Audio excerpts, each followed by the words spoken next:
Kapuso, alam nyo ba kung ano-ano mga itinuturing na lumang perang papel? Alamin na natin dahil pagdating daw po ng December 31, taong 2015, tatanggalin na ang mga yan sa sirkulasyon. Ibig sabihin, hindi na natin magagasta. Yan ang tinutukan ni Bernadette Reyes.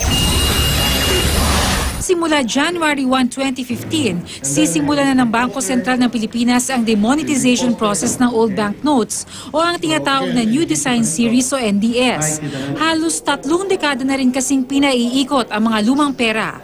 Panahon na raw para palitan ito ng New Generation Currency o NGC na umikot sa sirkulasyon noong December 2010. Pirmado ang mga ito ni Pangulong Noynoy Aquino.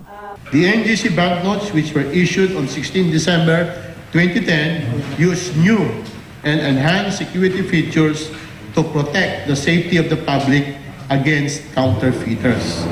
Maaari magamit ang lumang pera hanggang December 31, 2015. Mula January 1, 2016 naman hanggang December 2016, hindi na maipambabayad ang lumang pera pero maaaring ipapalit ang mga ito sa mga bangko. Kung OFW ka naman at may hawak na lumang pera, maaaring i-register sa BSP website ang serial number ng mga lumang pera simula October 2015 hanggang December 2015 at maaaring ipalit ang mga ito hanggang 1 taon buhat ng ma-register online. Pagtuntunan January 1, 2017, ang mga NDS banknotes ay maituturing ng demonetize o wala ng halaga pero pwede pa rin itong itabi ng mga nais makolekta ng mga Philippine currency. Meron namang numismatic value yun kasi nawawala na yung NDS di ba? Tago mo, pero you cannot use that to pay for your purchases.